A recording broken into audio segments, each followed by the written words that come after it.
दोस्तों, आजकल हर दूसरे दिन हमें सुनने को मिलता है कि कोई बैंक ही खुद डूब गया, या एनबीएफसी डूब गई, यस बैंक में दिक्कत हो गई, डीएचएफएल बंद हो गई, पीएमसी में डिपॉजिटर्स का पैसा डूब गया, आम निवेशकों का पैसा डूब गया। तो हमारे सवाल आता है मन में कि क्या कोई ऐसा तरीका है कि एक आम आदमी इस बात को पहले से ही समझ सके कि कौन से ऐसे बैंक्स या एनबीएफसी हो सकते हैं आने वाले टाइम में जो रिस्की हों, जिसमें निवेशकों का पैसा डूब सकता हो, और दूसरी तरफ कौन सी ऐसी कंपनी हो सकती हैं जिनमें पैसा लगाने से हमें अच्छे रिटर्न मिलें।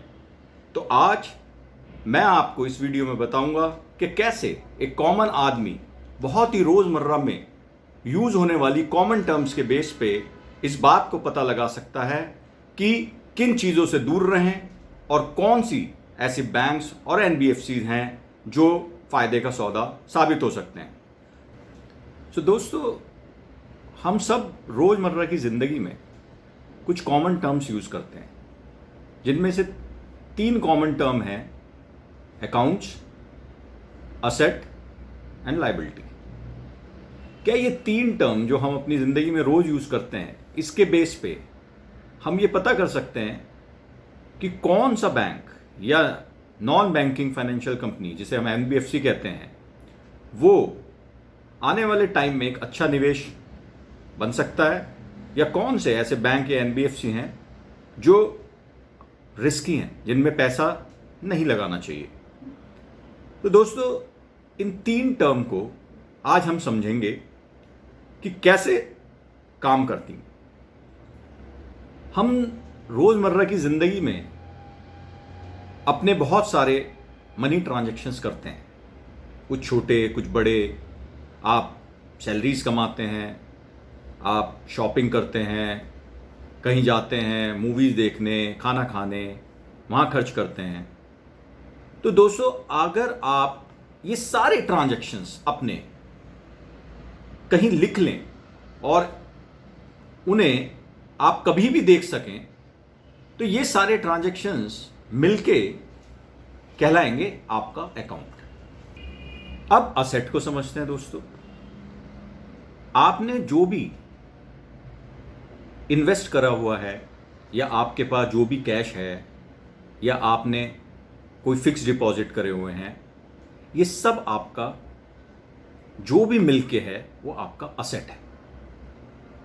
इसमें एक और चीज़ है कि आपने अगर किसी को कोई पैसा उधार दिया हुआ है तो वो भी आपका असेट है, चाहे वो आज आपकी जेब में ना हो, बट वो आपको एक दिन मिलेगा।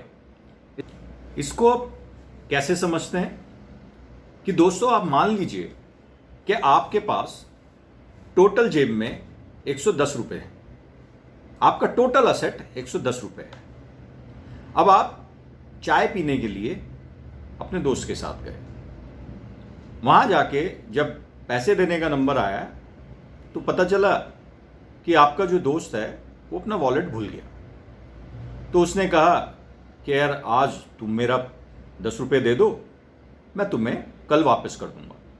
तो आपने 10 रुपये अपने दोस्त के बिहाफ पे दे दिए। तो अब आपकी जेब में बचे 100 रुपये। तो आपका असेट अभी भी 110 रुपये ही होगा, चाहे आपकी जेब में 100 रुपये हैं। क्यों? कि आपका जो असेट है वो आपके पास अभी जो भी है, जितना पैसा है वो, प्लस जो आपने किसी को उधार दिया है वो भी, क्योंकि एक ना एक दिन वो पैसा आपका वापस आना है।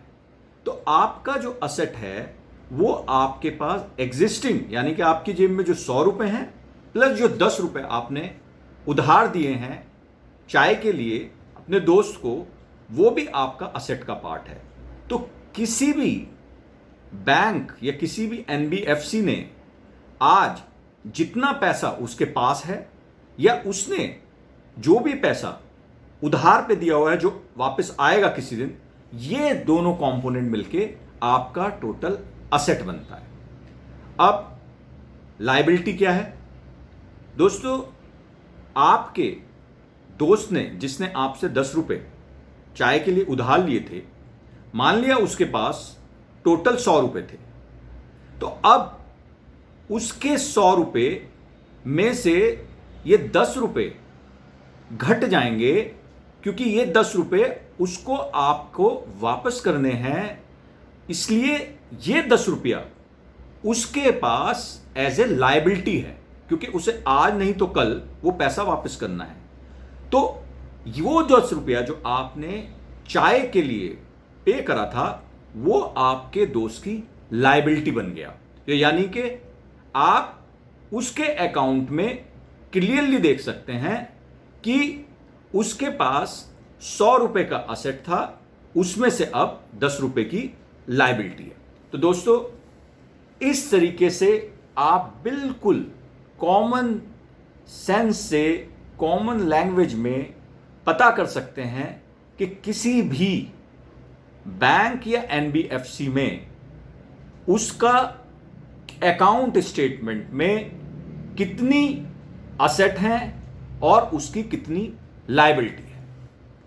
अब दोस्तों, सवाल आता है कि अगर पता कर भी लें कि असेट क्या है और लायबिलिटी है क्या है, तो उससे समझ में क्या आएगा। बिल्कुल सीधे सिंपल तरीके से आप मान के चलिए कि अगर किसी बैंक की असेट उसकी लायबिलिटी से ज़्यादा है, तो यानी कि वो बैंक या एनबीएफसी सेफ है। पर अगर किसी भी वक्त पे किसी बैंक या एनबीएफसी की लायबिलिटीज उसके असेट से ज़्यादा हो जाएं, तो समझिए कि खतरे की घंटी बजनी शुरू हो गई। क्योंकि दोस्तों, क्या से काम करते हैं ये बैंक्स या एनबीएफसीज? देखिए, बैंक और एनबीएफसी के बीच में एक छोटा सा अंतर है। बैंक वो हैं जो डिपॉजिट भी ले सकते हैं, यानी कि कोई भी जाके अपना पैसा डिपॉजिट कर सकता है और वो डिपॉजिट आगे बैंक लैंड करता है, जिनको ज़रूरत होती है उस पर इंटरेस्ट कमाता है। वो बैंक्स हैं। एनबीएफसीज क्या हैं दोस्तों? ज़्यादातर एनबीएफसीज डिपॉजिट नहीं ले सकती हैं, यानी कि वो पैसा उधार पर लेती हैं और आगे उधार पर देती हैं। इसके बीच में वो इंटरेस्ट कमाती हैं और यही इंटरेस्ट उन एनबीएफसीज की आमदनी होती है। तो जो मोटा मोटा डिफरेंस है बैंक और एनबीएफसीज में, वो ये है कि बैंक्स के पास डिपॉजिट कर सकते हैं, एनबीएफसीज के पास डिपॉजिट लेने की अनुमति नहीं होती है। वापस आते हैं, तो अब इसमें रिस्क कैसे बनता है दोस्तों? बिल्कुल आसानी से आप ये समझ सकते हैं। देखिए, बैंक क्या करते हैं या फाइनेंशियल इंस्टीट्यूशंस या एनबीएफसीज, ये शॉर्ट टर्म के मनी को लॉन्ग टर्म की लैंडिंग के लिए यूज करते हैं। कैसे? आप समझिए, कोई भी पैसा जो आपने डिपॉजिट किया है, वो पैसा आपको कभी भी जरूरत हो सकती है। और मान लिया आपने एफडी करी भी है, तो वो 1 साल, 2 साल, 3 साल, पर आप एफडी बीच में तोड़वा भी सकते हैं। तो आप अपने पैसे की डिमांड इन बैंकों से किसी भी दिन कर सकते हैं और उनको वो पैसा आपको वापस करना पड़ेगा। बट दूसरी तरफ बैंक जो उधार दे रहा है, चाहे वो पर्सनल लोन का हो, चाहे वो कंज्यूमर फाइनेंस हो, चाहे वो घर का लोन हो, वो दे रहा है 5 साल के लिए, 10 साल के लिए, 20 साल के लिए। तो अब दोस्तों, आप खुद समझिए कि शॉर्ट टर्म में जो पैसा है उसे लॉन्ग टर्म के लिए कमिट कर रहा है, तो कभी भी ये पोजीशन बन सकती है कि जो डिमांड है वो ज्यादा हो जाए पैसे की और देनदारी वो आगे बढ़ जाए लेनदारी से, तो उन फाइनेंशियल इंस्टीट्यूशंस के लिए लिक्विडिटी क्रंच हो जाएगा और यहीं पे ज्यादातर फाइनेंशियल इंस्टीट्यूशंस फेल होते हैं। अब इसका डिफरेंस समझते हैं दोस्तों कि कैसे हम सिर्फ नॉर्मल अकाउंट देख के असेट और लायबिलिटी के बेस पे डिफरेंस कर सकते हैं कि कौन सी कंपनी का मॉडल बेहतर है और कौन सी कंपनी रिस्की है। अब एक कंपनी का एग्जांपल लूंगा मैं, आपने नाम सुना होगा DHFL, दीवान हाउसिंग फाइनेंस लिमिटेड। ये क्यों फेल हुई दोस्तों? ये सिंपल फेल हुई असेट लायबिलिटी के बीच के मिसमैच को सही तरीके से मैनेज ना करने के कारण। क्या हुआ? इन्होंने DHFL ने बहुत सारे fixed deposits, non convertible bonds, इसके जरिए पैसा उगाया और कहा कि आप हमें 2 साल के लिए, 1 साल के लिए, 3 साल के लिए पैसे दीजिए और हम आपको उस पर इंटरेस्ट रेट देंगे।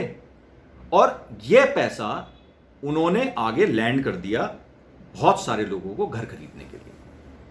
अब दोस्तों, इन्होंने अगर किसी से यह कहा था कि हम आपको 2 साल में पैसा वापस करेंगे, तो अब 2 साल बाद उनको वो पैसा तो वापस करना होगा ना। इसको एग्जाम्पल से समझते हैं। समझिए कि DHFL ने एक निवेशक से कहा कि आप मुझे 100 रुपये दीजिए, मैं इस पे आपको 10% का इंटरेस्ट दूंगा, 2 साल बाद आप मेरे से 110 रुपया वापस ले लीजिएगा। अब इन्होंने ये 100 रुपया आगे दे दिया जो घर खरीदने के लिए इनके पास लोन लेने आया था, उसको 20 साल के लिए वो किश्तें देने लगा। अब दोस्तों, धीरे धीरे वहां से पैसा तो आना शुरू हुआ और किश्तें बन गई 20 साल के लिए। लेकिन 2 साल बाद जब इनको वापस देना था तो इनके पास बहुत सारे लोगों ने डिफॉल्ट कर दिया, तो इनके पास वो जो पैसा इन्होंने लिया हुआ था उधार, उसको वापस करने के लिए पैसा बचा नहीं। इसी की वजह से लिक्विडिटी क्राइसिस हो गया और DHFL फेल हो गया। तो यानी कि कोई भी ऐसी कंपनी जो अपनी असेट को और लायबिलिटी को मिसमैच होने देगी या जिसके अंदर मिसमैच हो रहा होगा, उस कंपनी से आप हमेशा दूर रहें दोस्तों। दूसरी तरफ हम एग्जाम्पल लेंगे एक सक्सेसफुल कंपनी का, जिसका नाम है बजाज फाइनेंस। बजाज फाइनेंस का मॉडल क्या है दोस्तों? बजाज फाइनेंस अगर किसी निवेशक से 1 साल के लिए पैसे लेती है तो वो सिर्फ 6 महीने के लिए ही उस पैसे को आगे उधार देती है। यानी कि वो लॉन्ग टर्म के लिए पैसे उधार लेती है और शॉर्ट टर्म के लिए वो आगे उधार देती है। तो यानी कि उन्होंने अपने असेट और लायबिलिटी मॉडल को हमेशा के लिए 50% के रखा है। यानी कि कभी भी जो पैसा उन्हें वापस करना है, उस पैसे के ज़्यादा वो आगे उधार नहीं देते और कम टाइम के लिए उधार देते हैं। इसकी वजह से उनकी जो है लेनदारी और देनदारी, जो असेट और लायबिलिटी है, वो मिसमैच नहीं होती। तो दोस्तों, बहुत ही कॉमन तरीके से सिर्फ ये पैरामीटर आप किसी भी बैंक या किसी भी कंपनी के पास, नॉन बैंकिंग फाइनेंशियल कंपनी के बैलेंस शीट में देख सकते हैं कि किस वक्त अगर उनके बिजनेस मॉडल में ये असेट लायबिलिटी मिसमैच होने का चांस है, उस बैंक या NBFC से आप दूर रहें। और किसी भी ऐसी कंपनी का जिसका मॉडल इस असेट और लायबिलिटी मॉडल को अच्छी तरीके से मैनेज करता है, उसमें आप अगर पैसा लगाएं तो आपका पैसा सुरक्षित है। तो दोस्तों, मेरे ख्याल से आपको आज मेरे इस वीडियो से पता चला होगा कि बिल्कुल कॉमन तरीके से 3 टर्म्स अगर आप एनालाइज कर लें किसी भी कंपनी के लिए, फाइनेंशियल कंपनी के लिए, तो आपका निवेश और आपका जो मुनाफा है वो सेफ रहेगा, आपको कोई रिस्क नहीं होगा और आप आने वाले टाइम में खुद अपने आप अच्छी कंपनियों को आइडेंटिफाई कर पाएंगे। सो दोस्तों, मेरा चैनल आप सब्सक्राइब करना ना भूलें। मैं बहुत ही जल्दी फिर आपको बिल्कुल कॉमन तरीके से, बिल्कुल कॉमन आदमी के लिए एक नया तरीका समझाऊंगा, जिससे आप पता कर पाएंगे कि कैसे आप अपनी कॉमन सेंस के बेस पे अच्छे निवेश को मार्केट में पहचान सकते हैं। तब तक के लिए जय हिंद, नमस्कार।